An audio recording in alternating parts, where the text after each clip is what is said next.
You're the one who held death back with your bare hands. The general froze in the kitchen doorway, his eyes locked on the old woman stirring soup as if he'd seen a ghost from a war that ended 50 years ago. She didn't look up from her pot, her scarred hands moving in the same rhythm they'd followed for decades. But something in her stillness suggested she'd been waiting for this moment. Around them, the efficient modern kitchen with its calculated portions and time studies suddenly felt like the edge of a cliff. What connected a decorated general to a dismissed 75-year-old cook? And why did Captain Taylor Reed's perfect world of spreadsheets begin to crumble as he watched them stare at each other across steam and silence? Welcome to Story Theater. Take your seat, silence your phones and get ready to enjoy the story. The first light of dawn crept through the wide windows of the Norfolk Naval Base mess hall like a thief stealing darkness. The pale orange glow spread across the worn linoleum floor, touching each table and chair with gentle fingers. Outside, the Virginia sky turned from black to deep purple, then to the softest pink. The world was waking, but slowly, as if reluctant to leave the comfort of night. Margaret Hanlon stood at the industrial sink, her 75-year-old hands moving in circles over an old pot lid. The metal was dull from years of use, but she polished it anyway. Her fingers working with the patience of someone who had learned that some tasks were about more than their purpose. The water was warm against her skin, and the soap bubbles caught the new light, turning into tiny rainbows that burst and disappeared.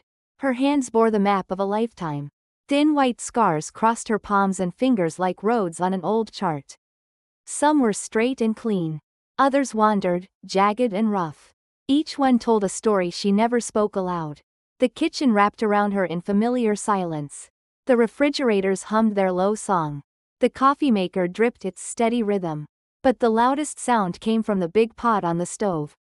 Tick, tick, tick, the metal expanding as it heated, speaking its own language of readiness. She knew that sound better than her own heartbeat. It had been her companion through 50 years of mornings just like this one. Maggie set the pot lid down on the counter with care. Her reflection stared back from its surface, distorted and strange. The face looking back was older than the one in her mind. Deep lines ran from the corners of her eyes, carved by sun and time. And things seen that could not be unseen. Her gray hair was pulled back in the same tight bun she had worn since she was 25. Some habits were armor against change. She moved to the stove and lifted the lid of the simmering pot. Steam rose in a white cloud, carrying the smell of beef and onions and barley.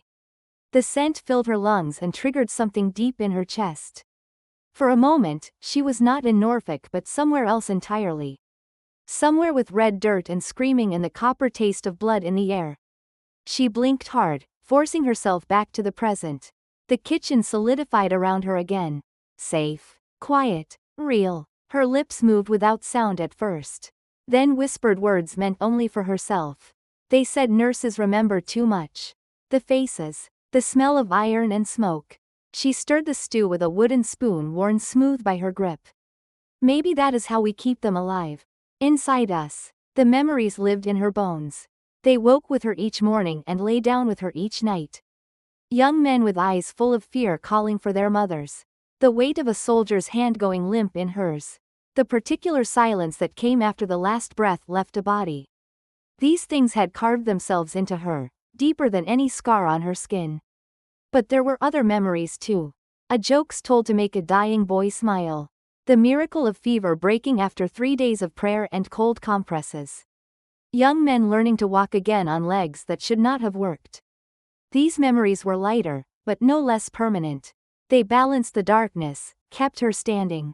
When the weight threatened to pull her under, the mess hall door swung open with a bang that echoed through the empty space. Maggie did not jump. After what she had lived through, there were few sounds left that could startle her. "Good morning, Miss Maggie." The voice belonged to Lewis, a private no more than 19 years old. His face still held the softness of childhood, though the uniform tried to make him look older. His smile was wide and genuine, the kind that had not yet learned to guard itself against the world. "Smells like home in here." Lewis bounced through the kitchen door, with energy that seemed impossible at this early hour. His boots squeaked against the floor, still new and unbroken. Everything about him was fresh and untested. His uniform was pressed sharp enough to cut paper. His hair was regulation perfect. Even his enthusiasm was mint condition. Not yet worn down by the grinding routine of military life. Maggie turned to face him, and her weathered face transformed. The hard lines softened, the tight set of her jaw relaxed. A smile spread across her features like sunrise over water. It was not a large smile, but it was real. Pulled from some protected place inside her that decades of difficult mornings had not managed to destroy. "That is the idea, son," she said, her voice carrying the hint of southern warmth that 5 decades in Virginia had given her. The word, son, came naturally. She had called thousands of young men, son, over the years. Some had reminded her of brothers, others of boys from her hometown, who never came back from places with names that sounded like prayers or curses. Depending on who spoke them. Louis moved closer to the stove, drawn by the smell like a moth to flame. "Is that your famous beef stew? The one Rodriguez says could raise the dead?" "Same recipe since 1971, Maggie replied, lifting the spoon to let the thick broth drip back into the pot. Each drop fell with purpose, rejoining the whole. Some things do not need changing. The boy leaned over the pot, breathing deep. His eyes closed in pleasure. For a moment, Maggie saw another young face doing the same thing, 40 years ago. In a tent that shook with distant explosions. That boy had been crying, trying to hide it. Homesick and scared and too proud to admit either. She had given him a bowl of this same stew, told him it would make him strong. He had believed her. She wondered if he was still alive, if he remembered. "My gram makes something like this," Louis said, opening his eyes. "But yours smells better. How do you do it?" Maggie picked up a small spoon and dipped it into the pot. She blew on it carefully, then tasted. The flavor was exactly right. Not too much salt, not too little. Balanced like everything in life should be but rarely was. "Time," she said simply. "Good things take time." Louis nodded as if this was profound wisdom. Perhaps it was. At his age, everything moved fast. Fast food, fast cars, fast training to become fast soldiers. But in the kitchen, in this space, she had made sacred through repetition and care, time moved differently. Here, she could control the pace. Here, rushing meant ruin. The kitchen began to fill with the sounds of morning. Other cooks arrived, nodding their greetings to Maggie, with the respect given to someone who had been there longer than the building's newest coat of paint. They moved around her like water around a stone, following patterns established through years of shared labor. She was the constant. They were the variables. But together, they would feed 800 souls before the sun reached its peak.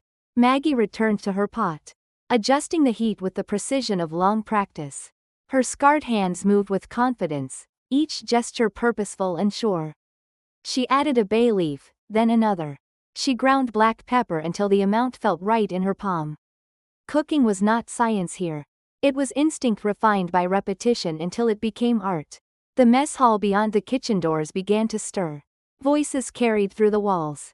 Chairs scraped against floors. The day was beginning in earnest now, pulling everyone into its rhythm. Whether they were ready or not.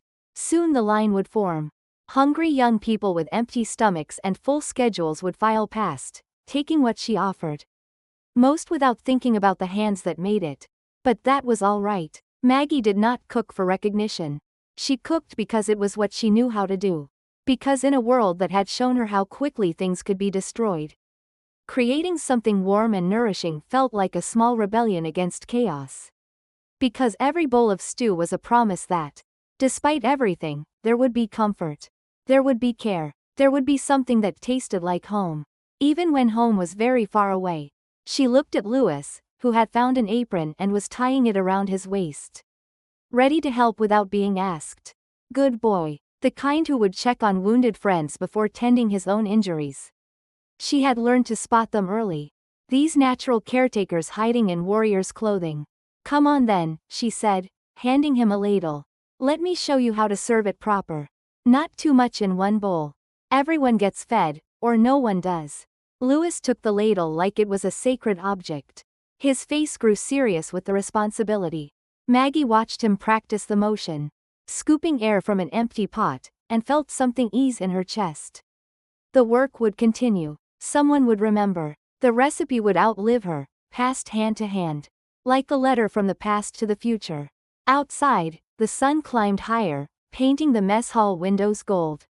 Inside, Margaret Hanlon stood at her post. Ready for another day of keeping them fed, keeping them whole. Keeping them alive in the small ways that mattered more than most people ever knew. Her hands might be scarred, her body might be tired, but she was still here. Still standing, still serving. The day had begun. Captain Taylor Reed entered the mess hall kitchen at 0700 hours.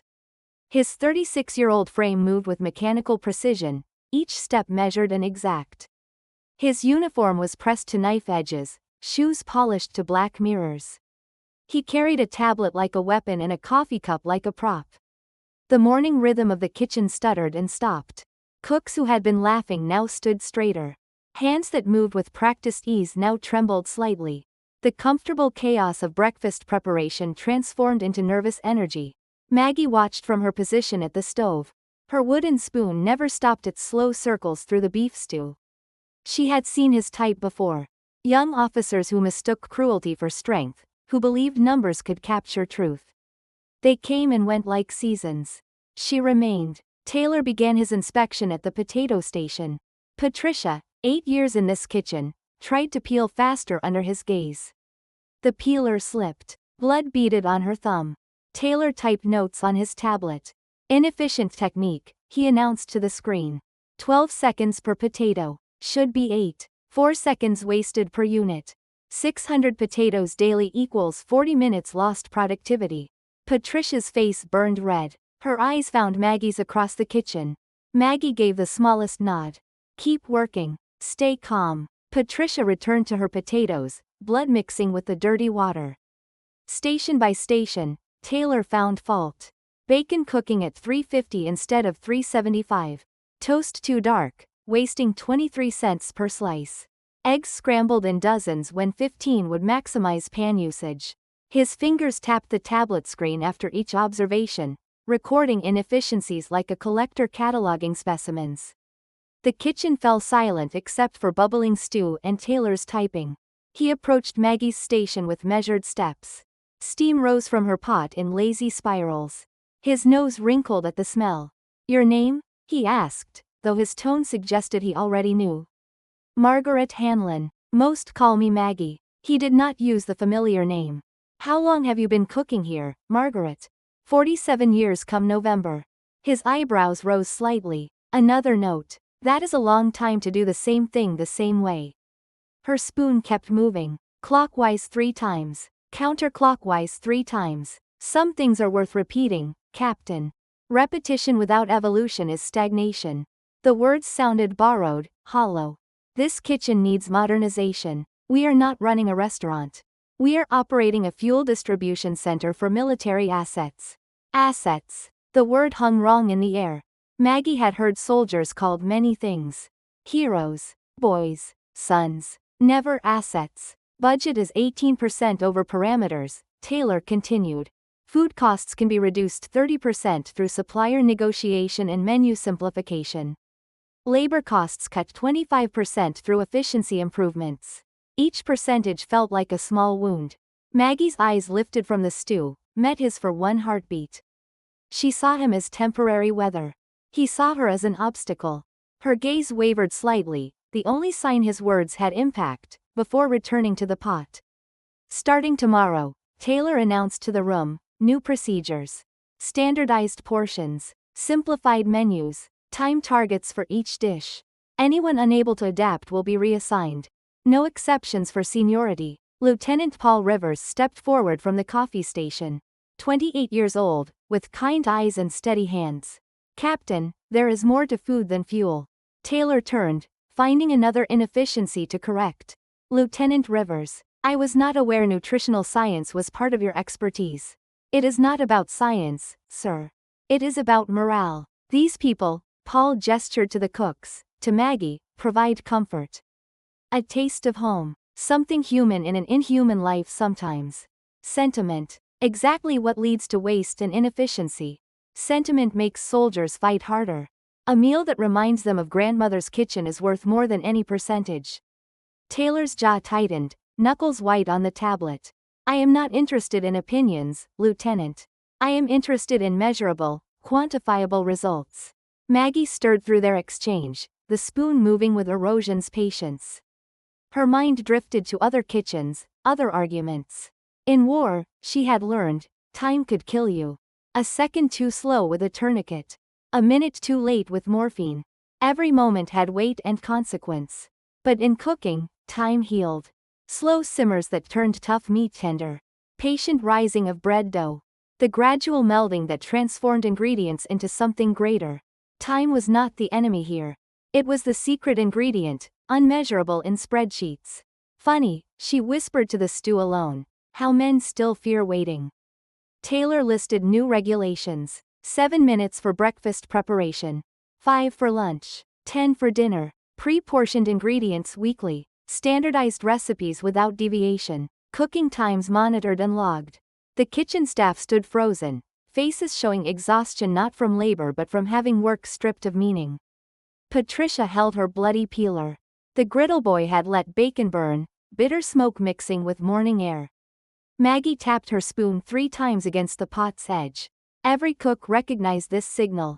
Enough. Return to work. Weather the storm. Slowly, the kitchen reanimated. Potatoes peeled in exact 8-second intervals. Bacon at precisely 375 degrees. Eggs in 15s. Taylor watched with satisfaction. To him, it looked like progress. He made a final note and strode toward the door.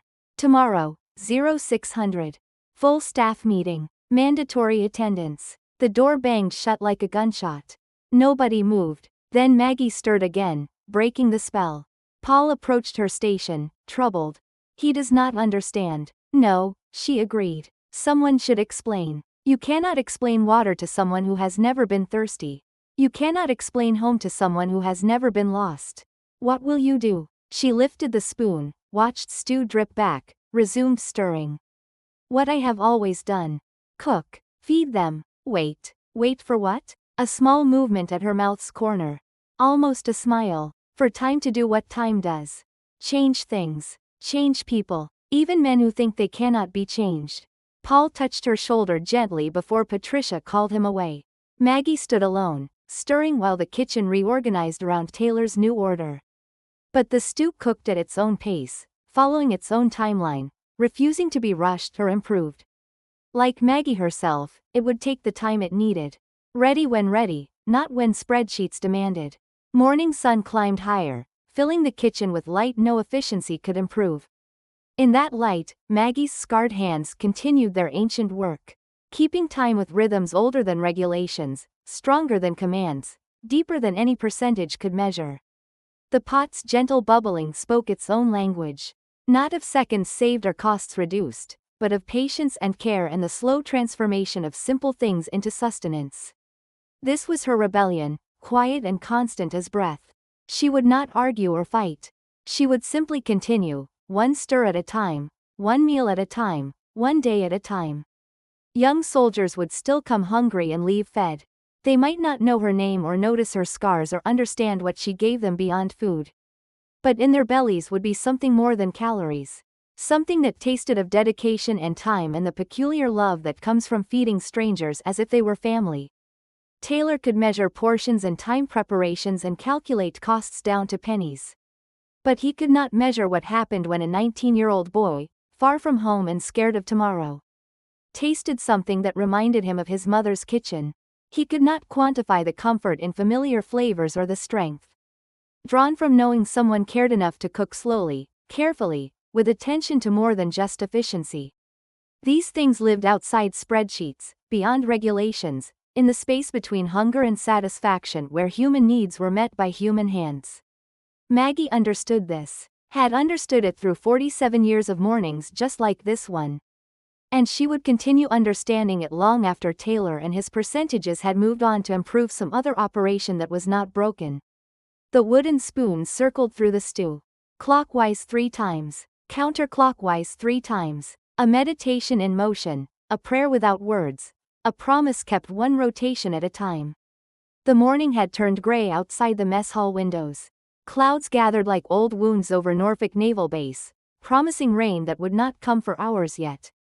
Inside the kitchen, the fluorescent lights hummed their constant note, casting everything in harsh white that made shadows sharp and faces tired. Captain Taylor Reed moved through his patrol with the precision of a man who believed order could fix anything broken, efficiency could heal any waste. His tablet glowed in his hand, screen reflecting off his glasses as he documented each station, each process, each tiny deviation from the new protocols he had implemented 3 days ago. The kitchen ran differently now. Quieter, faster, colder. Cooks measured ingredients with digital scales, timed every process. With stopwatches, moved through their tasks like soldiers following orders rather than craftsmen practicing their trade. The comfortable chaos of before had been replaced by mechanical precision that satisfied Taylor's spreadsheets but left something hollow in the air. He checked his watch. 09:45, 15 minutes until the next efficiency review. His polished shoes clicked against the tile floor as he walked, each step echoing in the strange silence that had settled over the kitchen like dust. The breakfast service was ending, dishes being cleared with regulated motions, surfaces being cleaned. According to the new sanitization schedule he had posted on every wall. As Taylor passed the back section of the kitchen, something made him pause. A smell drifted through the air, different from the antiseptic cleanliness he had mandated. This smell had weight to it, substance, layers that spoke of time and patience and methods that belonged to another era entirely. It was rich and deep and complex in ways that offended his sense of modern efficiency. He followed the smell like tracking an intruder, his nose leading him past the prep stations where vegetables were being chopped into regulation-sized pieces, past the ovens where timers counted down to prescribed completions. The smell grew stronger with each step, pulling him toward the far corner. Where the old stoves stood, the ones he had marked for replacement in next quarter's budget. There was Maggie at her usual station, standing over the largest pot in the kitchen. Steam rose from it in slow, lazy spirals that seemed to mock the hurried efficiency of everything else. Her scarred hands held the wooden spoon that had become an extension of her arm, moving it through the pot in circles that followed no clock but their own. Taylor approached with quick, sharp steps, his tablet already rising to document this clear violation of protocols. The smell was overwhelming here, so rich it seemed to coat the back of his throat. It smelled of beef and vegetables and something else, something that had no place in his modern kitchen. It smelled of history. "What is that smell?" he demanded, his voice cutting through the kitchen sounds like a blade through cloth. Maggie did not look up. Her spoon continued its patient circles through the dark broth. Steam rose around her face, softening the hard lines that years had carved there. "Beef and barley stew," she answered, her voice calm as the pot's steady bubble. Taylor moved closer, peering into the pot with the expression of a health inspector finding violations. Inside, chunks of beef floated alongside pearls of barley, carrots cut in rough chunks, celery and onions that had given their essence to create something that looked nothing like the standardized meals he had mandated. "This is not on the approved menu for today. It has been on the menu every Thursday for longer than you have been alive, Captain." Her words were not disrespectful in tone, merely factual, but Taylor's face reddened slightly. He lifted his tablet, stylus poised to record this infraction. "How long has this been cooking?" "Since 4 this morning." 6 hours? For a single dish? That is completely unacceptable. We have equipment that could produce the same result in under an hour. Maggie lifted the spoon, letting the dark broth drip back into the pot. Each drop fell with weight, rejoining the whole with tiny ripples that disappeared into the slow simmer. "Not the same, Captain." "Faster, yes. But not the same. When was this recipe last updated?" For the first time since he had arrived, Maggie looked directly at him. Her eyes were the color of the broth in her pot, deep brown with flecks of gold that caught the harsh kitchen lights. There was something in those eyes that made Taylor unconsciously step back, though he could not have said what. "Same recipe since 71, she said. Taylor's stylus stopped moving on his screen. He calculated quickly, his lips moving slightly as he did the math. 1971? That is over 50 years ago. Yes. 50 years. He said it again, as if repetition might make it less absurd. No modifications for modern nutritional requirements? No updates for current food safety protocols? No improvements whatsoever? It does not need improving. The simplicity of her statement seemed to physically pain him. His fingers gripped the tablet tighter, knuckles whitening with the pressure. Everything needs improving. That is progress. That is evolution. That is how we move forward instead of stagnating in the past. Maggie's spoon had stopped moving. She held it suspended over the pot, broth dripping from its bowl in a slow, steady rhythm. Some things are already what they need to be, Captain. That is exactly the kind of thinking that leads to waste and inefficiency. Taylor's voice had risen slightly, drawing glances from other cooks who quickly looked away. This recipe is 50 years out of date. The cooking method is archaic. The time investment is completely unjustifiable. He looked at the pot again, and his expression hardened into decision. Dump it. The kitchen seemed to stop breathing. Every cook, every prep worker, every dishwasher froze in place. Even the machines seemed to quiet their humming, as if waiting to see what would happen next. The only sound was the steady bubble of the stew, continuing its ancient rhythm regardless of the tension that had crystallized around it. Dump it, Taylor repeated, louder this time. That is an order. Dispose of this waste and prepare something from the approved menu. Something that does not take 6 hours to cook. Something from this century. Maggie stood perfectly still for a long moment, looking down into the pot where the stew continued its patient simmer. Her hands on the spoon were steady, but something in her posture shifted, became older somehow, as if the weight of years had suddenly doubled on her shoulders. Then, with movements slow and deliberate as a ritual, she lifted the spoon from the pot and set it down on the counter beside the stove. The wooden handle was worn smooth where her hands had gripped it for decades. The bowl stained dark from countless immersions in countless pots just like this one. She turned off the heat under the pot. The bubbling slowed, then stopped. The steam thinned and disappeared. The smell began to fade, though it would linger in the kitchen for hours, a ghost of what had been. Taylor watched with satisfaction, making notes on his tablet about compliance and efficiency and the successful implementation of new protocols. He did not see what the others saw. He did not notice how Maggie's scarred hands trembled slightly as she stepped back from the stove. He did not see the way her fingers traced the edge of the pot one last time, a gesture so small it might have been imaginary. But the camera of memory saw everything. It saw the scars on those hands catch the fluorescent light, white lines. That told stories of other kitchens, other pots, other times when she had been ordered to abandon what she knew was right. It saw the way her eyes went distant, focusing on something beyond the kitchen walls, beyond the present moment.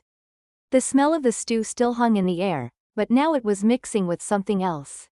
Something that was not really there but seemed real in the chambers of memory. The metallic tang of blood. The sharp scent of gunpowder. The earthy smell of mud from places where it rained for months and nothing ever truly dried. Maggie blinked hard, once, twice, but the smell would not leave. It was not coming from the pot anymore. It was coming from inside her, from the place where she stored the things that would not stay buried no matter how many years she layered on top of them. The kitchen sounds began to blur and change. The clatter of pans became the rattle of medical instruments in metal trays. The hiss of steam became the hiss of radio static. The voices of cooks became the voices of young men calling for water, for morphine, for their mothers. For anyone who would hold their hands while the light left their eyes. She gripped the edge of the counter, knuckles white beneath the scars. The fluorescent lights above flickered, or maybe that was just her vision swimming. The kitchen floor seemed to shift beneath her feet, solid tile becoming the unstable ground of a place that existed now only in memory and nightmares. Taylor was still talking, his voice coming from very far away, saying something about efficiency and waste and the need to embrace modern methods.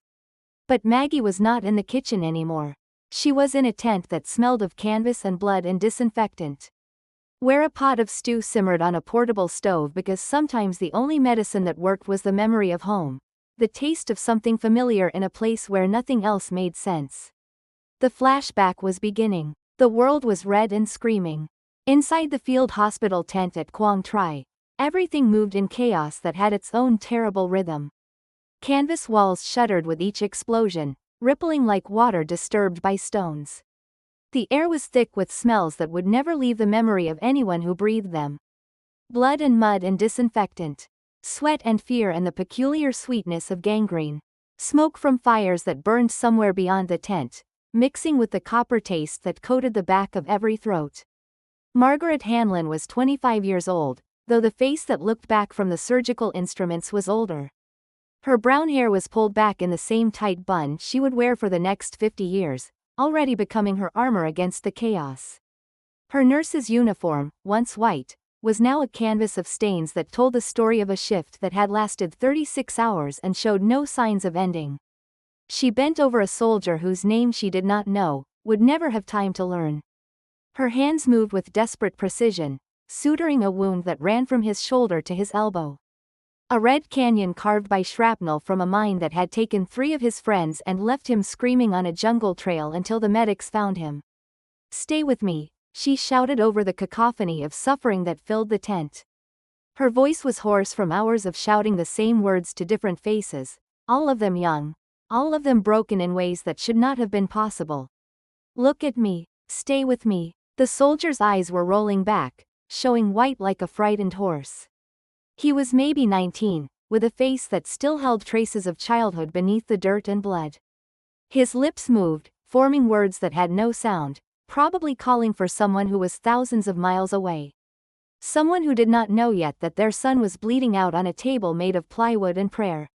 Maggie's hands worked without consulting her mind, muscle memory taking over where conscious thought would have been too slow. The needle went in and out, pulling edges of flesh together like trying to mend a torn flag. Blood made everything slippery. The thread kept catching. Her fingers, which had been steady for the first 20 hours, now trembled with exhaustion that went deeper than bone. But she did not stop. Could not stop. To stop was to let death win, and she had declared war on death the moment she stepped off the plane into this humid hell. That devoured young men like a hungry beast. The tent shook again, harder this time. Dust fell from the support poles, mixing with the sweat on her face to form mud. Somewhere outside, machine gun fire rattled like typewriter keys writing letters that would never be sent. The generator that powered their lights hiccuped, plunging them into darkness for 3 heartbeats before sputtering back to life. In those 3 beats of darkness, she kept sewing. Her hands knew the way. "I need more suture," she called out, not knowing if anyone would hear, if anyone was left to hear. The medical supplies were running low. They were always running low. Everything here was about making do with not enough. Not enough medicine, not enough time, not enough miracles to go around. A hand appeared at her elbow, offering a fresh packet of suture. She did not look to see who it belonged to. There was no time for gratitude, only for the next stitch, the next breath, the next second of keeping this boy alive. The soldier on her table had stopped moving.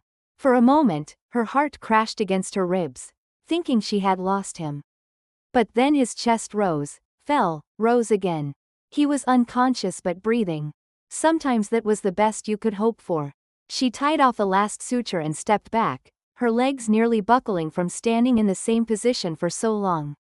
Her lower back screamed with pain that she pushed down into the place where she kept all the things she could not afford to feel right now.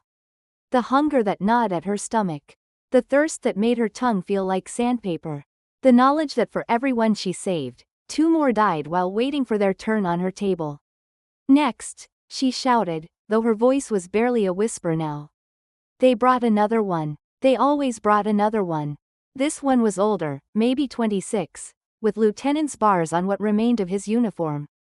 Half his chest was gone, replaced by a red crater that bubbled with each breath. She could see his lung, pink and glistening, expanding and contracting like some strange flower blooming and dying over and over. She began working immediately, no time for anesthetic beyond what the corpsman had already given him. The lieutenant's eyes were open, staring at her with a clarity that should not have been possible given his injuries.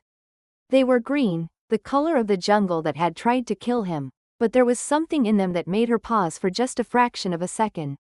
Not fear, something else. Recognition, maybe, though she was sure she had never seen him before. His hand, the one that still worked, reached up and grabbed her wrist.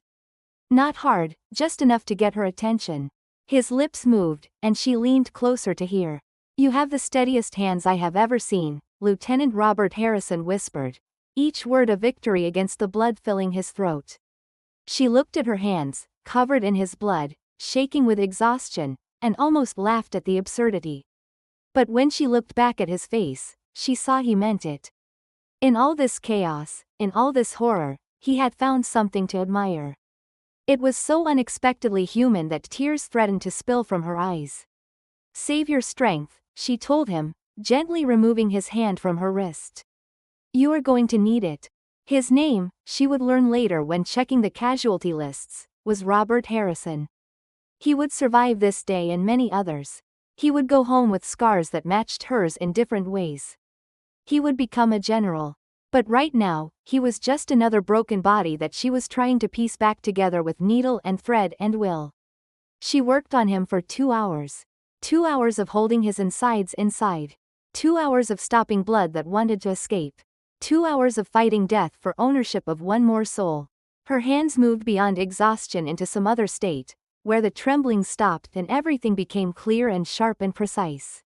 The explosions outside grew closer. Someone shouted that the perimeter was compromised, that they might need to evacuate. The ground shook beneath her feet. But she did not stop sewing. She would not leave him half-mended. Death would have to wait its turn. When she finally tied the last suture, when his chest was closed and his breathing steadied, she looked up to find the tent bathed in orange light. Not from the surgical lamps, but from fires burning outside, visible through the gap in the tent flaps. The light danced across her face, reflected in her dark eyes like she had swallowed the war and it was burning inside her.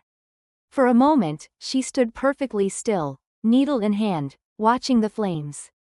They looked almost beautiful if you did not think about what they were burning. If you did not think about who they were burning. The light flickered and danced, and in it she saw faces. All the boys she had saved. All the ones she had not. They looked back at her from the fire, some accusing, some grateful, all gone. Then someone called for her. Another wounded. Another life hanging by a thread she would try to strengthen with her shaking, steady hands. She turned away from the flames and went back to work. Always back to work. The flashback shattered suddenly, like a mirror breaking. One moment she was 25 in Vietnam, hands deep in blood and purpose. The next she was 75 in Norfolk, standing in a sterile kitchen that smelled of nothing but efficiency. The transition was violent, disorienting. Her old hands gripped the counter for support as past and present collided and separated. "We stitched more than flesh back then," she heard herself whisper to the empty air. "We stitched hope together." The pot of stew sat cold on the stove, ordered to be dumped by a man who understood numbers but not nourishment. Captain Taylor had already left, satisfied with his enforcement of regulations. He did not see her standing there, caught between two worlds, her scarred hands. Remembering the weight of instruments that had saved Lieutenant Harrison and so many others. Maggie looked at those hands now, mapped with white lines that told stories she never spoke aloud. Each scar was a memory. Each memory was a weight. And all of them together made her who she was, someone who knew that food, like medicine, was about more than efficiency. It was about keeping people alive in ways that could not be measured on any spreadsheet. The morning briefing took place at 0600 hours. All kitchen staff stood in rows, watching Captain Taylor read at the front of the mess hall. His tablet glowed with importance. Behind him, efficiency charts covered the walls, turning the art of feeding people into graphs and percentages. Maggie stood in the back row, her 75-year-old frame straight despite the ache in her lower back. Yesterday's flashback still clung to her like wet clothes. Her scarred hands, folded in front of her, seemed more visible today, as if memory had brought them to the surface. Taylor cleared his throat sharply. The kitchen staff straightened. That sound always meant something unpleasant. In the weeks since he had taken over, it preceded every new rule, every criticism, every small humiliation disguised as improvement. "I have received word," Taylor began, excitement coloring his voice, that General Morrison will be visiting our facility in 3 days. 3 days to show him what a modern, efficient operation looks like. A murmur ran through the staff. General Morrison could end careers with a single disappointing meal.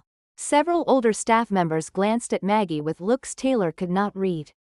This visit is an opportunity, Taylor continued, pacing now, to showcase our improvements, our streamlined processes, the transformation of this kitchen from a relic into a model of modern efficiency. He stopped pacing and scanned the rows of workers. Every surface spotless, every process perfect, every measurement exact. 72 hours to ensure this kitchen represents the future of military food service, not its outdated past. His eyes found Maggie in the back row. Something cold passed between them. The conflict between someone who saw the world in spreadsheets and someone who understood it in scars. Work assignments are posted. Check your names. Report to your stations. We begin immediately. The staff shuffled toward the assignment board reluctantly. Maggie waited until the crowd thinned. Her knees protested each step with a grinding sensation. She had learned to keep her face calm despite her joints screaming their age. She found her name at the bottom. Not in kitchen assignments. Not in prep work. Not even in cleaning duties. Her name sat alone under a new heading, Storage Reorganization. Taylor's precise handwriting read, Complete Inventory and Reorganization of Storage Facility B. Final task before reassessment of position. Final task. Not quite firing her, but making clear her time was ending. After 47 years, she was being sent to count boxes in a warehouse, hidden away when the general arrived.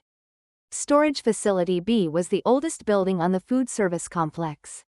A metal warehouse from the Korean War, used for overflow and forgotten equipment. Taylor was sending her there to be forgotten too. She walked to the warehouse alone in the early morning quiet. The sun painted the sky pink and orange, reminding her of other mornings when she had walked toward difficult tasks with the same steady pace. The warehouse door groaned open, rust flaking from ancient hinges. Inside, dust and old cardboard filled the air. Towers of boxes rose to the ceiling. Shelves stretched into shadows, loaded with equipment from different eras. A museum of forgotten things, and now she was its sole curator. She stood in the doorway, taking in the magnitude. To properly organize this space would take weeks with a full crew. She had 3 days, alone. Taylor knew it was impossible.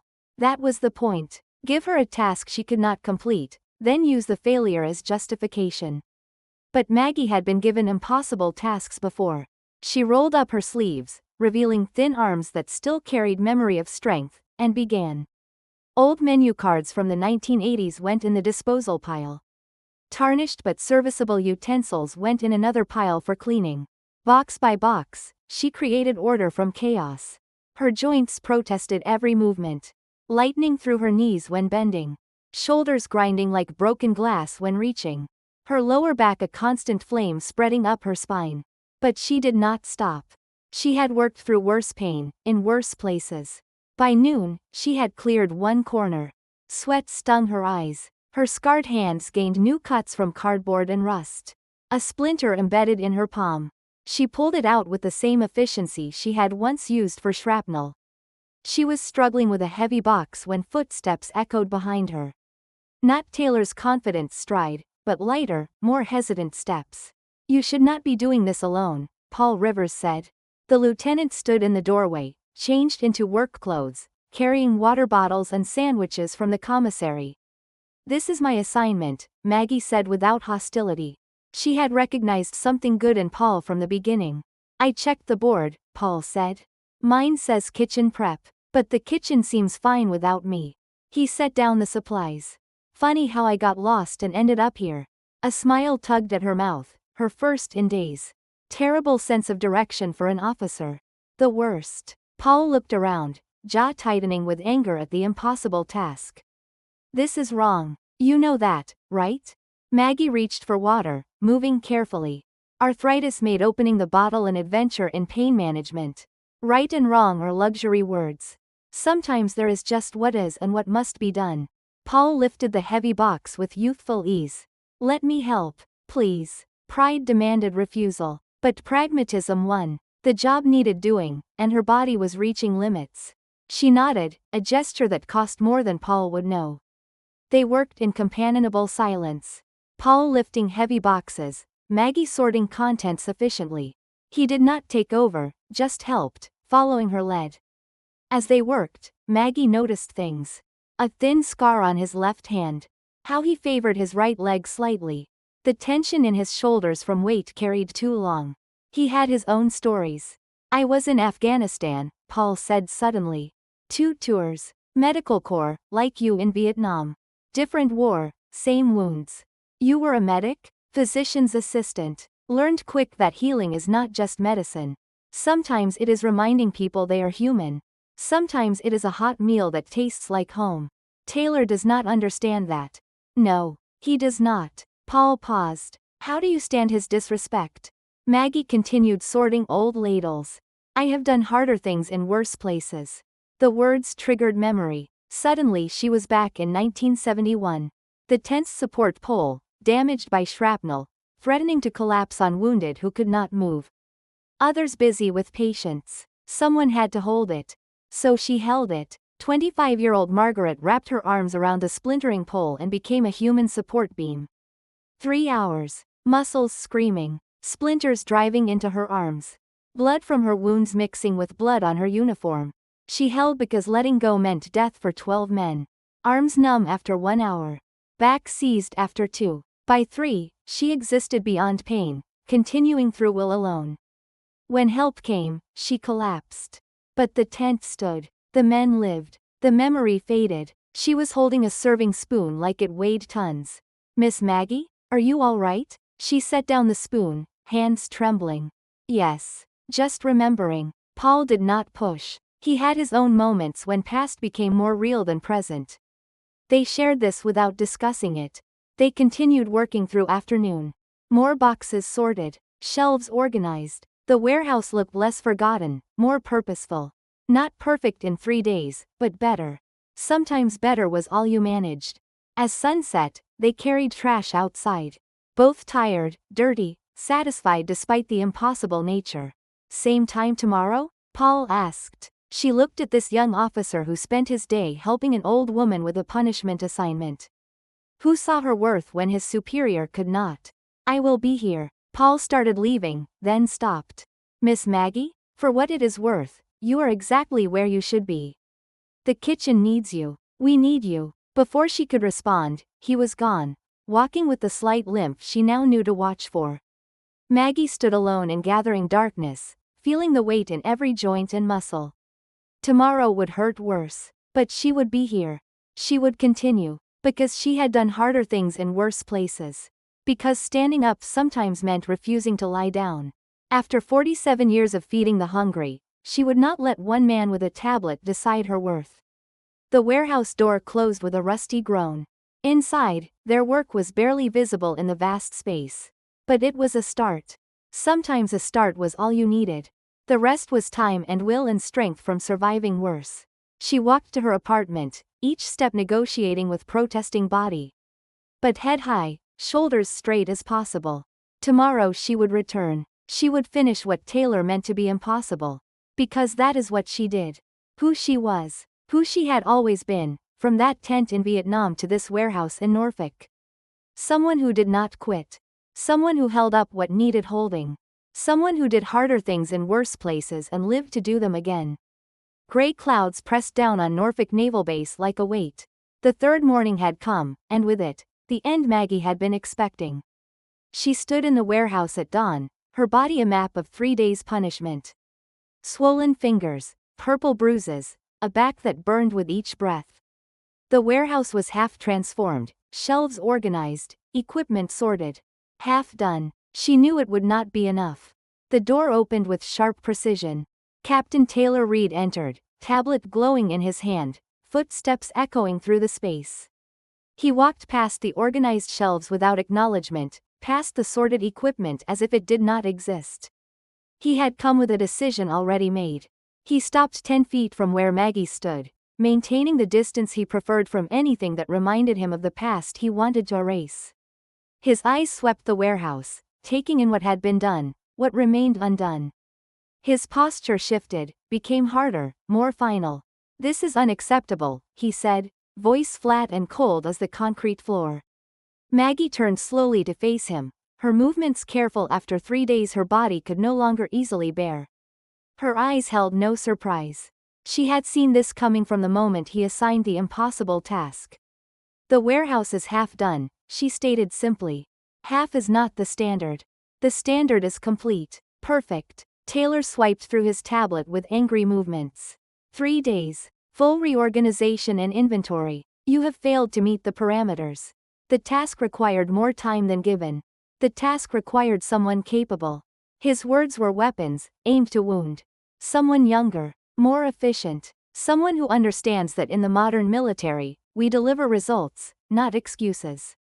Taylor tucked the tablet under his arm, the gesture final. "You are finished here, Margaret. 47 years of service, and this is how it ends. With incomplete work and excuses." The words hung between them. Maggie felt something in her chest bend but not break, like metal tested to its limit. She could fight, could list her years, her contributions, the thousands fed and comforted. But she recognized what Taylor needed. He wanted her resistance to justify his cruelty. Her fight would vindicate him in his own mind. Instead, she did something that surprised him. She reached behind and untied her apron with slow, steady movements. The fabric bore 47 years of stains, the history of countless meals, countless hours of service. She folded it carefully, precisely, with the same attention she had given everything.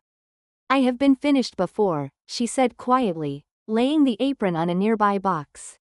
The words carried weight Taylor could not fathom. Finished in Vietnam when they sent nurses home to a country that did not want their stories. Finished when her husband died young. Finished so many times, but always finding a way to begin again. Taylor shifted, perhaps sensing depths he could not understand. "Clear your locker. Turn in your keys. Security will escort you off base within the hour." Rapid footsteps echoed from the doorway. Paul Rivers appeared, face flushed with anger, hands clenched. He had clearly run when he heard what was happening. "Captain, you cannot do this." Paul's voice was tight with controlled rage. "Miss Maggie has given everything to this kitchen. You cannot dismiss her like this." Taylor's expression hardened. "I can and I have. If you have a problem with my command decisions, Lieutenant, take it through proper channels. Though insubordination looks poor on a service record." Paul stepped forward, body coiled to fight, mouth opening to speak words that would end his career. Words about justice and respect and service over spreadsheets. But Maggie raised her hand, a small gesture that stopped him cold. Her eyes said everything. "Do not fight this battle for me. Do not sacrifice your future for my past. This is my ending to choose." Paul understood. His shoulders sagged, the fight leaving him. He looked between them, his face showing frustration and grief and the pain of witnessing injustice he could not prevent. "This is wrong," he said quietly to Maggie, not Taylor. She gave him the smallest smile. "Many things are wrong, Paul. But we continue anyway." Taylor turned sharply toward the door, perhaps disappointed the confrontation had ended without drama. 1 hour, Margaret. Not a minute more. The door closed behind him with a metallic clang. Paul stood among the half-sorted boxes, fists still clenched. "How can you accept this? After everything you have done?" Maggie collected her few personal items, a thermos, a notebook. Her movements were painful but dignified. "Sometimes, Paul, walking away is the only way left to stand tall." She paused at the warehouse door, looking back at 3 days of impossible work. Morning light filtered through dirty windows, dust motes dancing like spirits.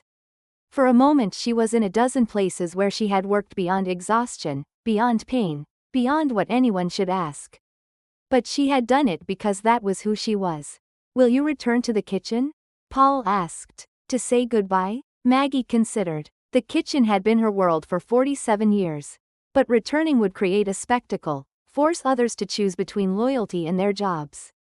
She would not do that to them. "No. Goodbyes are for people who are really leaving. Part of me will always be in that kitchen." They walked toward the main building. As they passed the kitchen, she heard the morning sounds. Pans clattering, steam hissing, and beneath it all, the tick, tick, tick of a pot heating on a stove. The sound that had been her morning heartbeat for decades now seemed hollow, empty, counting moments that no longer belonged to her. She did not look back. Looking back only made leaving harder. The security officer was young, embarrassed by his task of escorting her off base like someone who had done wrong rather than everything right. Maggie submitted with quiet grace.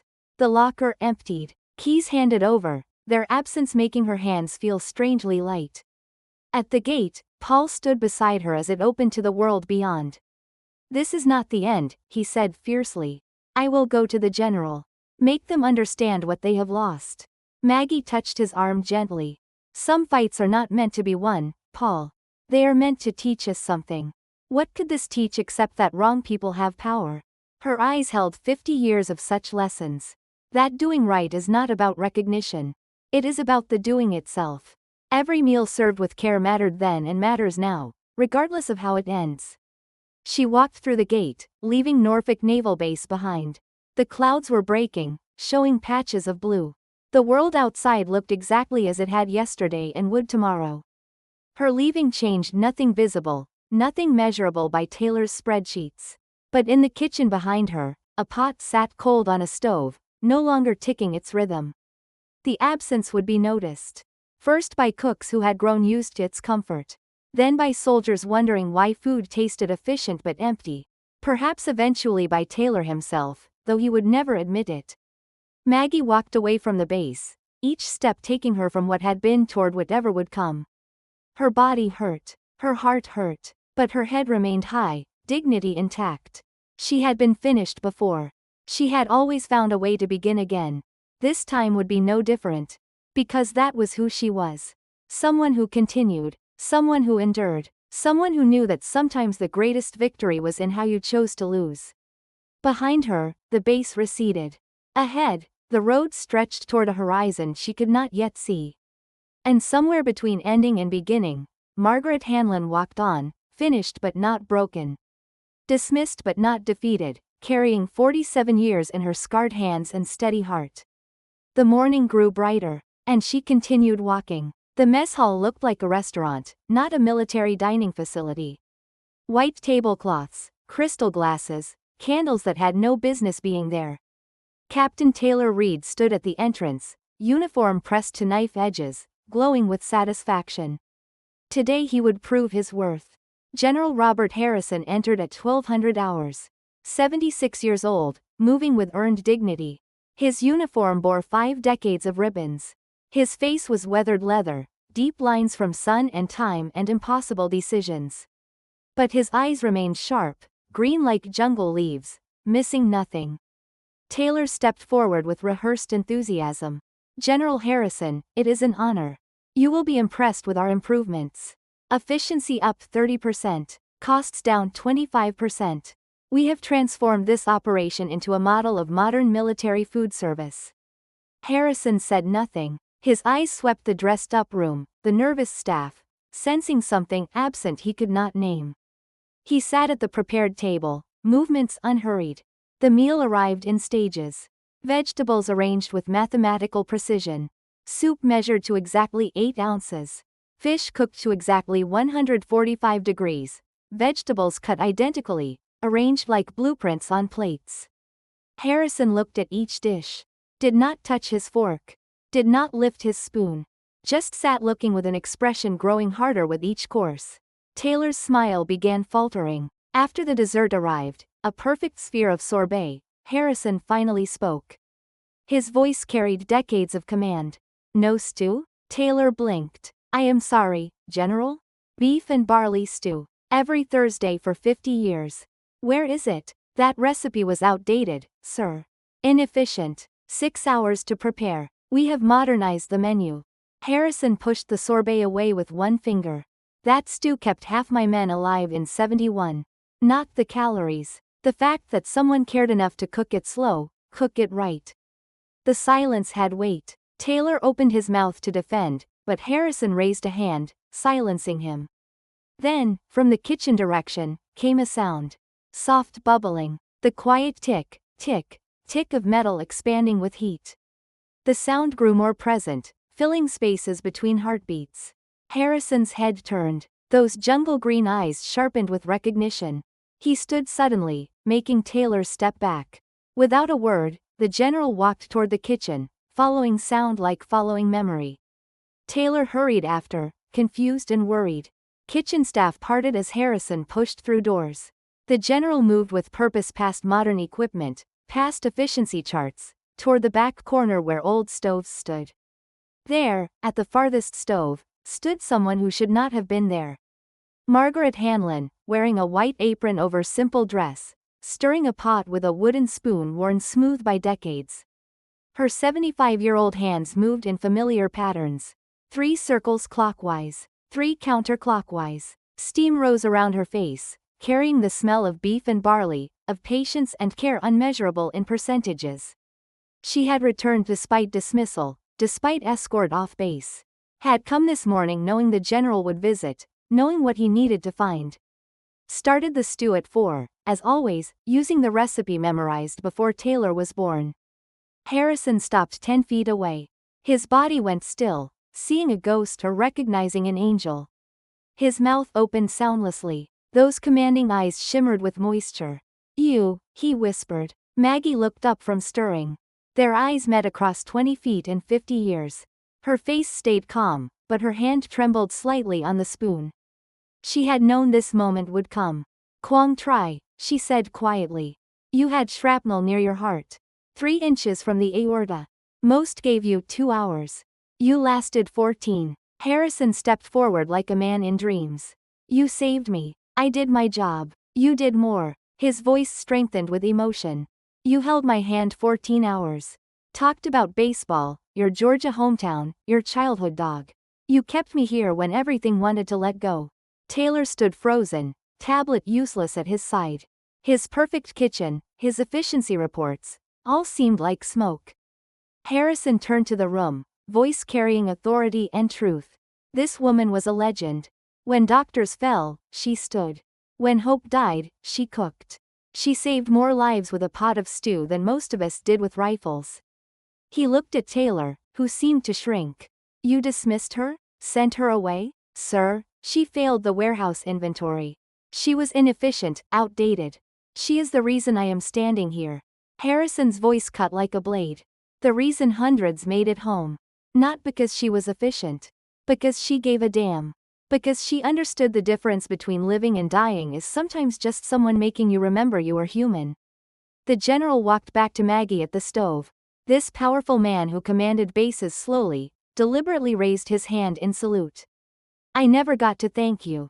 50 years late, but thank you." The kitchen went silent. Every cook, every worker stood frozen, witnessing something unrepeatable. Then one by one, they straightened. Paul Rivers first raised his salute. Others followed. Soon the entire staff stood at attention, saluting the old woman with scarred hands. Maggie looked at these young faces now, seeing her differently. Her eyes filled with tears she would not let fall. She set down her spoon, wiped her hands, and returned their salute with precision, showing she had not always been a cook. "I did not save them all," she said, voice carrying through silence. "God knows I tried. The ones I lost, I carry their names. Michael Thompson from Ohio. James Washington from Detroit. Robert Kim from Los Angeles. Dozens more." Her voice broke slightly, then steadied. "But I tried. Every day, every night, every impossible moment. That is all any of us can do. Try to keep each other alive. Try to remind each other we are human." Harrison lowered his salute and turned to Taylor. "Captain Reed, effective immediately, Margaret Hanlon is restored to her position. Full back pay. Written apology." Taylor's face went pale, red, pale again. His mouth opened and closed wordlessly. His world of spreadsheets had crumbled in minutes. "Sir, the regulations. Efficiency standards." "There are efficiency standards," Harrison agreed. "And there is understanding what matters. One keeps paperwork clean. The other keeps soldiers alive. I know which I value." The general turned back to Maggie, stern face softening. "May I have a bowl of that stew, Miss Maggie? I have waited 50 years to taste it again." Maggie smiled truly now. She ladled a bowl with practiced precision and handed it to the man whose life she had saved when they were different people in a different world. Harrison took the bowl with both hands like communion. He tasted. For a moment his face became younger, became the frightened lieutenant bleeding out while a nurse with steady hands refused to let him die. It tastes exactly the same, he said quietly. Like hope. Like home. Like the reason we made it back. The kitchen erupted in genuine applause. Not polite military clapping but real appreciation for something transcending rank and regulation. Taylor stood alone by the door, tablet dark, watching his constructed world crumble before something older, deeper, essential. Maggie stood by her stove, surrounded by young faces seeing her with new eyes. Her scarred hands rested on the counter, steady now. She had been dismissed and returned. Forgotten and remembered. Finished and begun again, as she always did, as she always would, while hungry souls needed feeding. The pot continued simmering, tick, tick, tick. Matching heartbeats, marking time not in seconds saved but moments that mattered, connections made, humanity preserved. This was her victory, quiet and complete, measured not in efficiency but in tears on an old general's face as he tasted memory and found it faithful. The kitchen had fallen into sacred silence. Not the tense quiet of inspection but something deeper. General Harrison still held the bowl of stew, steam rising between his fingers like incense. Maggie stood at her stove, relaxed in the way of someone who has finally set down a heavy weight. The wooden spoon rested against the pot's edge. Around them, kitchen staff remained frozen, some still saluting, others simply witnessing something larger than themselves. Harrison moved first. He set down the bowl carefully, ceramic soft against steel. Then he walked back to Maggie, each step crossing not just the kitchen floor but 50 years since Vietnam, where a young nurse had refused to let a young lieutenant die. He stopped directly before her, close enough to see fine lines around his eyes. An old scar pulling his mouth slightly sideways, silver threading through once dark hair. Close enough that he could see exhaustion in her face from 3 days of warehouse work, dignity that no dismissal could erase. "May I?" he asked quietly, gesturing toward her hands. Maggie understood. She had been hiding them in her apron folds. Now she lifted them, palms up, into harsh fluorescent light. Harrison took them gently in his own, handling something both precious and fragile. The light caught every scar, throwing them into sharp relief against pale skin. A map of service written in flesh. Long white lines from scalpel cuts when exhausted hands kept cutting anyway. Puckered burns from pulling hot metal from wounds. Smaller scars from needles that slipped, shrapnel that found her while she worked, the 1,000 injuries from desperate speed in desperate conditions. Other damage showed too. Dark spots on knuckles from early arthritis, joints worn from endless work. Her left ring finger's particular bend from a break she set herself with no time for doctors. Her right thumb that would not straighten, damaged from years gripping instruments and spoons and dying men's hands. Harrison studied these hands like reading sacred text. His own hands bore their scars. Bullet graze across his palm. Shrapnel marks on his wrist. Soldiers' hands holding healers' hands, both marked by the same war differently. The kitchen lights focused on this moment, on 4 hands that had seen so much, done so much, carried so much. Scars glowed not with beauty but with truth, the honest accounting of lives lived in service. Taylor broke the silence unexpectedly. He had stood frozen since Harrison's revelation, tablet forgotten, his perfect world of measurements in ruins around polished shoes. Now he stepped forward, moving like walking through water, resistant but determined. He stopped near where Harrison held Maggie's hands and for the first time really looked at her. Not at her age or inefficiency or what she represented of the past he wanted eliminated. He looked at her, at the scars, at eyes that had seen more than spreadsheets could calculate, at hands that had held life and death and chosen life whenever possible. His face went through visible changes like weather crossing landscape. Confusion first, then shame, creeping red from collar to hairline. Finally, something like understanding beginning. When he spoke, his voice had lost its sharp edge, its calculating coldness. It came out young and uncertain, someone realizing they have been fundamentally wrong. "I thought leadership was command," he said slowly, discovering words as he spoke them. About control, making everyone follow rules, measuring success in numbers and percentages and efficiency reports. He paused, swallowed hard. Adam's apple moving like choking on realizations.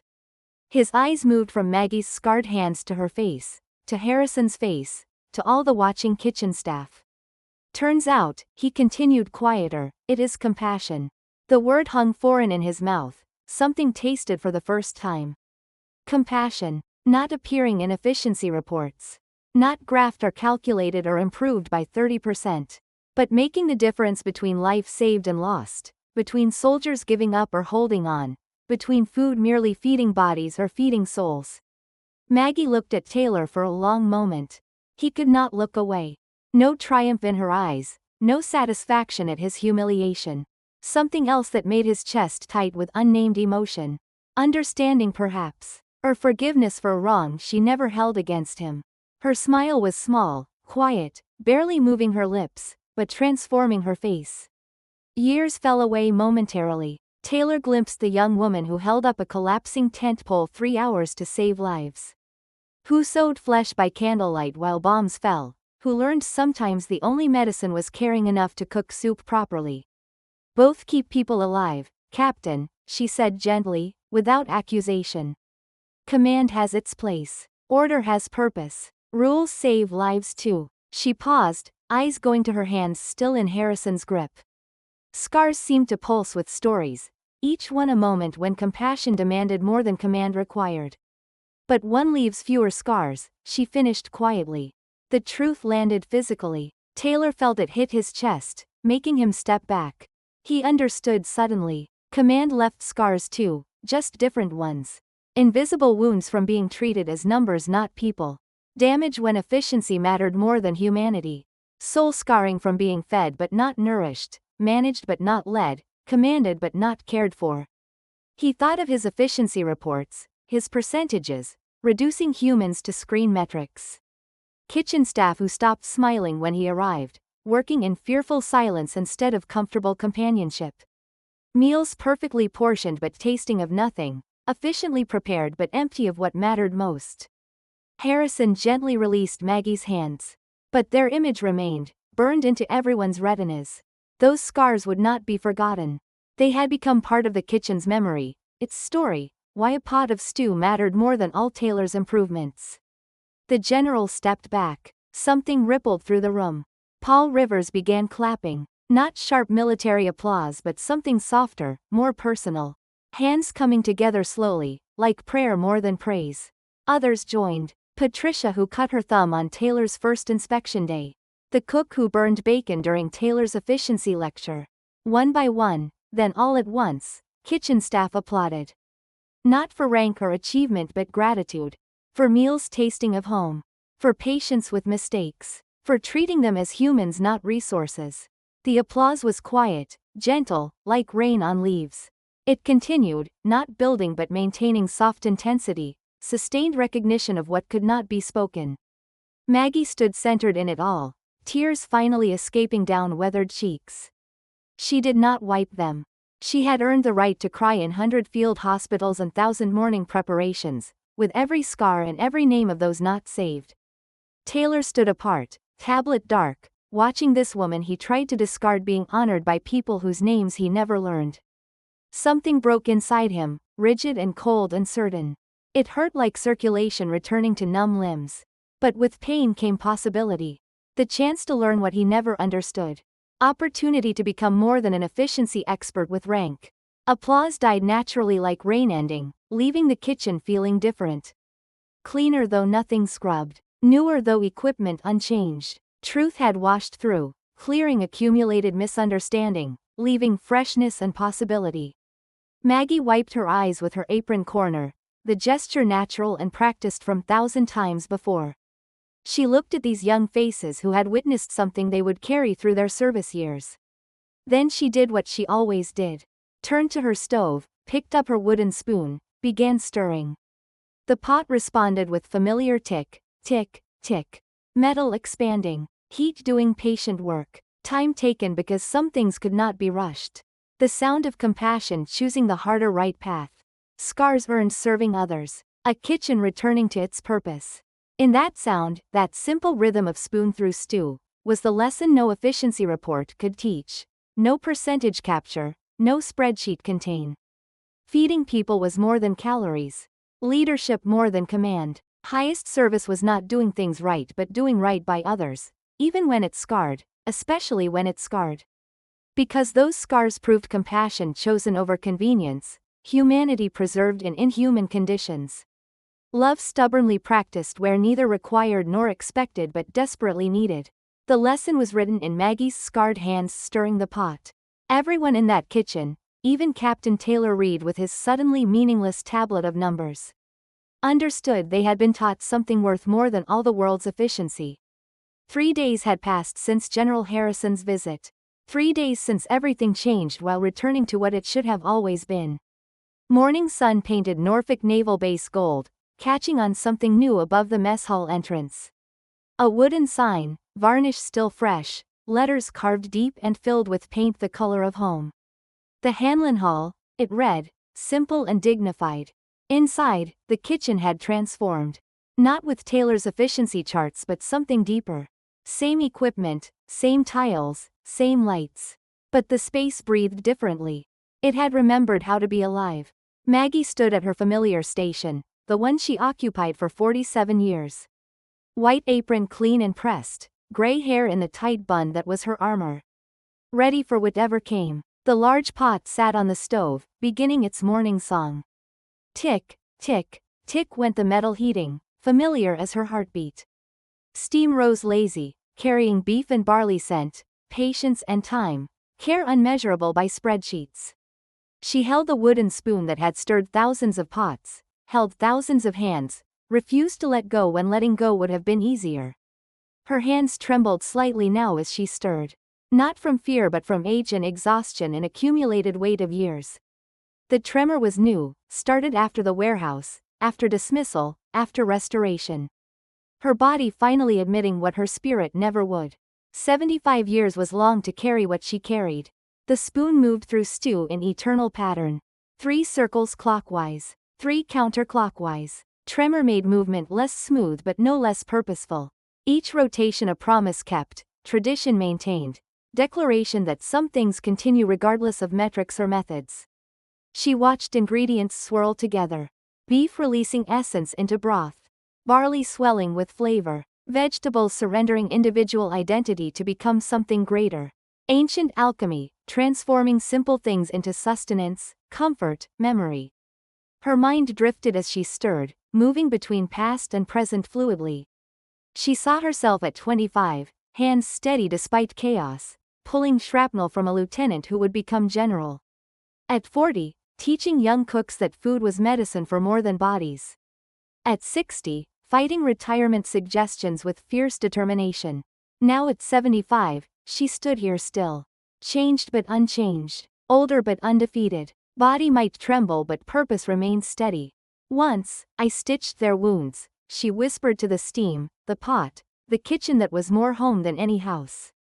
Words from deep inside where she kept truths too large for normal conversation. Now, I stir their hunger. Either way, I keep them living. The truth settled into her bones like warmth from the stove.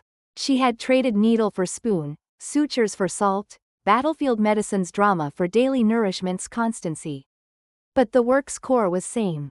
Keeping them alive, keeping them human, keeping them connected beyond uniform, beyond duty, beyond the distance from home. Footsteps approached, 2 sets moving in unconscious synchronization. She knew who without turning. She had learned their rhythms these past days. Captain Taylor Reed appeared at her left. The change remarkable. Gone the rigid posture of regulation incarnate. Shoulders found natural set, military but not mechanical. Tablet nowhere, replaced by hands learning to work not just point and measure. Face that was all angles and judgment had softened into something human.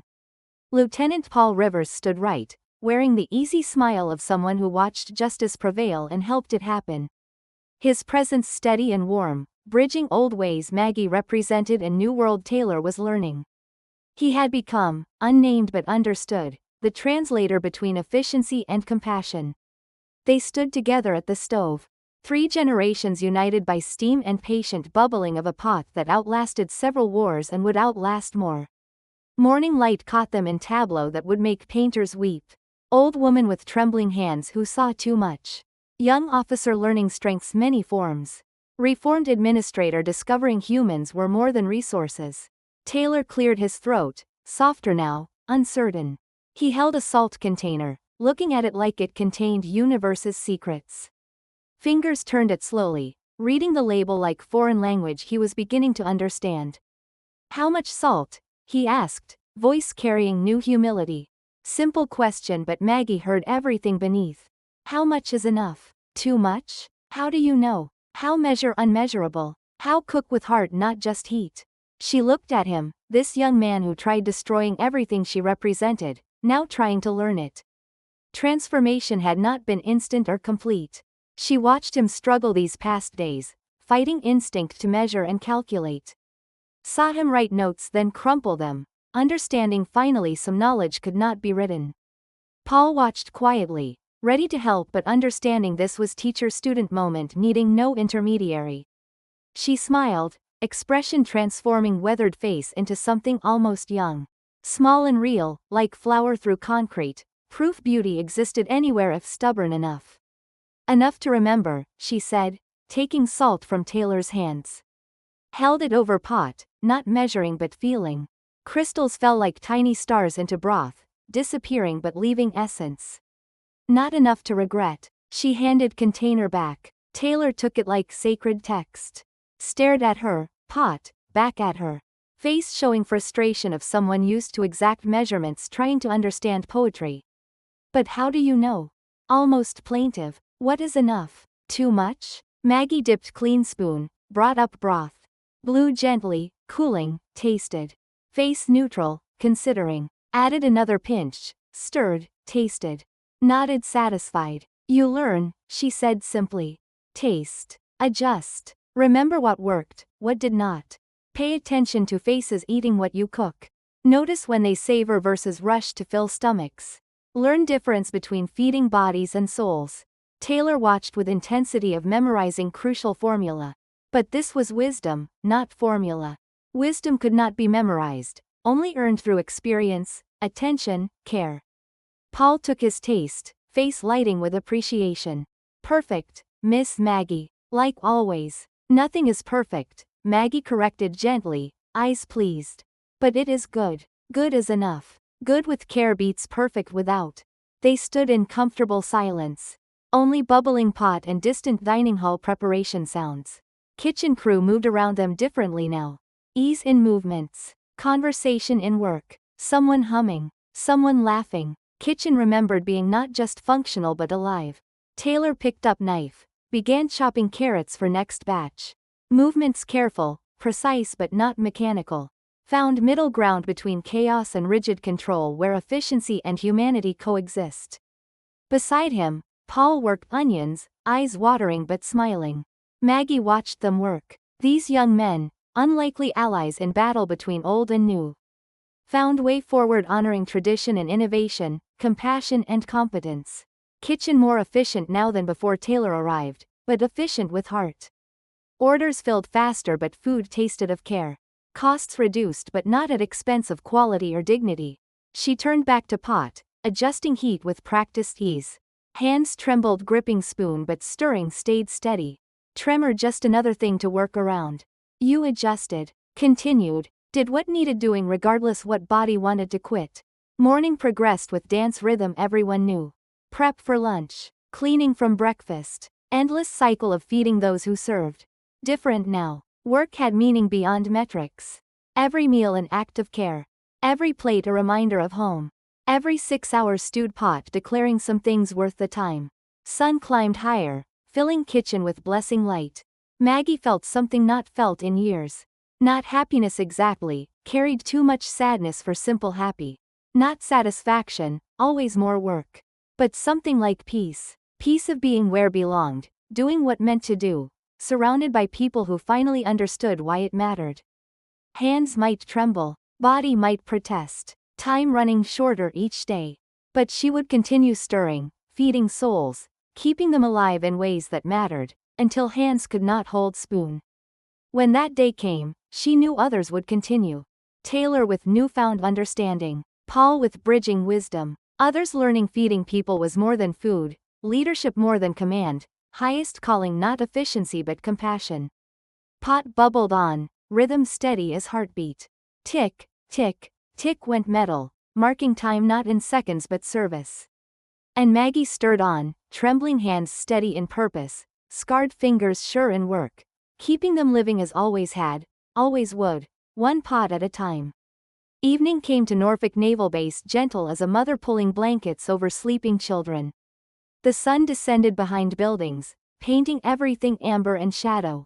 The mess hall that had hummed with life all day stood quiet. 800 empty chairs tucked beneath tables, floors mopped clean. Only kitchen light remained, spilling through the serving window like a whispered secret. Maggie stood alone in her domain. Other cooks had left an hour ago, heading to families and lives beyond these walls. Taylor had stayed late, still learning, still asking about temperatures and timing and mysteries of feeding more than stomachs. Paul had helped clean up, finding peace in simple work. But they too had gone, leaving her with solitude neither requested nor rejected. Kitchen lights had been turned off one by one until only the bulb above her station remained. It cast a warm yellow circle around her and the stove, leaving the rest in soft darkness.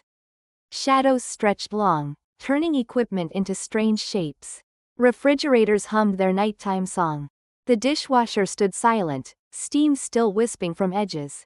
The space breathed slowly, resting after another day of purpose fulfilled. The pot held remnants of the day's stew. Not much, 2 bowls worth. Before Taylor's protocols, there would have been more waste. But now portions were calculated better, waste reduced without sacrificing satisfaction. One improvement Maggie agreed made sense. Feed them well but feed them all. Nothing wasted meant more for tomorrow. She stood over the pot, looking into dark broth still bubbling gently despite lowered heat. Beef had surrendered all flavor. Barley swollen to perfect tenderness. Vegetables melded into background, individual tastes becoming something greater. This was what time did. Things transformed, became more than they started. Her scarred hands reached for the ladle. Metal handle warm from resting against pot's edge all day. She lifted it slowly, feeling familiar weight and balance known better than her heartbeat. The ladle had been with her 15 years, bowl worn thin from countless stirs and servings. Like her, it showed age but continued work. She found her small bowl from clean dishes. Not standard military issue but smaller, ceramic, chipped at rim. The one brought from home decades ago, eaten from when she ate at all. Most days too busy feeding others to feed herself. But tonight was different. Tonight the kitchen was hers alone. Ladle dipped with wet sound of displaced liquid. Brought up full, steam rising, poured carefully into bowl. Soft, almost musical sound. Second scoop captured meat and barley from bottom. Bowl filled nearly to brim, surface catching light like dark mirror. She picked up bowl with both hands, feeling warmth through ceramic. Joints protested, arthritis known at day's end. But warmth was soothing too, seeping into aching fingers, loosening knots tied by years of motion. The small table sat in kitchen corner, barely visible in shadows. Where staff ate quick meals during shifts, where paperwork was sorted, where she had sat countless times stealing rest between rushes. She made her way there, moving deliberately, not rushing when rush was not required. Bowl set down first, then lowering into metal chair with attention to creaking knees and protesting back. Chair uncomfortable, padding long compressed to nothing. But familiar, and familiar was its own comfort. She had sat here when word came her husband died. When told she was too old to deploy. 3 days ago when she thought Norfolk time was ending. But here she still was. Still sitting, still serving, still living. The window above looked onto base grounds. In growing darkness, lights coming on in barracks and buildings. Base transitioning from day to night shift without fanfare. Through glass came muffled sound of young voices. Soldiers just off duty, walking past toward quarters. Their laughter drifted bright and careless as only young laughter could be. Joking about something, voices overlapping, someone protesting while others teased. Words indistinct but tone universal. Young people being young, finding joy despite uniforms, despite discipline, despite service weight. The sound made her smile, small movements softening her entire face. These were the ones she fed. Laughing children playing at war, not knowing yet what war really was. Some would learn. Some would carry scars like hers. Some would not return. But tonight they laughed, walking past with full stomachs and light hearts. That was enough. That was everything. She picked up her spoon, regular not wooden. Metal cool against fingers. Dipped into stew, brought to lips, tasted what she had created all day. Flavor complex and simple at once. Beef had given richness to broth, creating depth. Speaking of patience. Barley provided substance. Vegetables melted to background, providing notes you could not identify but would miss if absent. Salt enough to remember, not enough to regret. Pepper for warmth. Bay leaves for something indefinable but essential. But another flavor too, unmeasurable by any instrument. Taste of care, of attention, of time given when time was precious. Flavor from stirring with intention, adjusting heat with decades earned knowledge, from love of feeding strangers like family. She took another bite slower, letting warmth spread through chest. Eyes closed briefly. In darkness saw faces. Hundreds, thousands. Young men in Vietnam crying for mothers. Nurses collapsing but rising again. Soldiers in this mess hall, day after day, year after year, taking bowls without knowing the history in hands that served. Mercy is a flavor that takes years to learn, she murmured to empty kitchen, to shadows, to ghosts keeping company. Words hung like steam before dissipating. But truth remained. Mercy was not natural, had to be learned through suffering, through watching suffering, through choosing to ease suffering when your own demanded attention. Bitter at first, but over years became necessary. Something flavoring everything else. She continued eating in silence, each spoonful communion with day's work. Outside, laughter faded as soldiers moved on. Other sounds replaced. Distant engine, dog bark from residential section. Wind through perimeter trees. Night sounds of place never truly sleeping. Always someone watching, ready, serving. Bowl nearly empty, she set down spoon and held warm ceramic between palms. Reflection in window showed old woman alone in light circle, surrounded by shadows and steel. But she saw not age. She saw continuation, purpose transcending body carrying it. Those mapped hands lifted bowl once more. Last stew cooling but still good, still nourishing. Finished with satisfaction of completing not just meal but day, week, lifetime of such meals. Each one small victory against hunger and loneliness and cold efficiency that would reduce humans to numbers. She stood slowly, bones protesting day's work. Bowl needed washing, pot cleaning, kitchen final check before leaving. Small rituals closing each day, tasks needing doing tomorrow and after. Some called it monotony, she called it purpose. At sink, washed bowl with same care given everything. Hot water, soap, circular motions repeated so many times they happened without thought. Scarred hands moved automatically, efficiently not mechanically. Even this simple act done with intention, understanding how you did small things determined large things. Returned to stove one last time, looking into pot that had been companion through another day. Tomorrow it would fill again. Tomorrow she would stand here stirring, tasting, adjusting. Tomorrow young soldiers would come hungry, leave fed. Cycle would continue, but tonight was ending. Turned off heat completely, watching last bubbles rise and stop. Tick, tick, tick of cooling metal began, different rhythm than morning's heating but same song. Steam rose in lazy spirals toward ceiling, toward vent, toward night sky beyond. Watched steam rise, tracking with eyes that had tracked harder things. In wisping vapor saw life's work made visible. All those meals, souls fed, small mercy acts adding to something larger than measurable. Scarred hands rested on stove edge, absorbing last warmth. Tomorrow they would shake more. Tomorrow arthritis worse. Tomorrow body one day older, closer to when will could not overcome flesh's limitations. But tomorrow she would be here. Tomorrow she would stir. Tomorrow she would serve. Steam grew thinner, dissolving into kitchen air until indistinguishable. But still there, invisible but present, part of kitchen now, part of story this place would tell long after she was gone. Turned off last light. Darkness-filled kitchen but not empty darkness. Full of memory, purpose, echoes of every meal prepared with care, not just competence. In darkness made way to door, not needing light and space, known better than own body. At threshold, paused and looked back. Kitchen all shadows, but she felt it waiting. For tomorrow, for her return, for continuing work never ending but never meaningless. Good night, she whispered to darkness, to stove, to ghosts of every soldier fed and failed to save and remembered regardless. Stepped through door into night, footsteps echoing empty hallway. Behind, kitchen settled into nighttime rest, holding secrets, keeping vigil, ready for another day of quiet mercy, keeping world turning. History would remember battles, generals and strategies, wars won and lost, dates and places written in books. She remembered the living, faces, hands held, souls fed, small acts mattering more than history would record. That was enough. Always had been, would be until hands could not hold spoon. Even then, memory would continue in every pot simmering slowly. Every meal served with care, every small mercy act in kitchens yet built by hands yet scarred in service of keeping living alive. Thank you for watching until the end. Her story isn't just about war, it's about love, patience, and the quiet strength women carry every day. If her courage touched your heart, please like, share, and leave a comment. I'd love to hear what part stayed with you the most.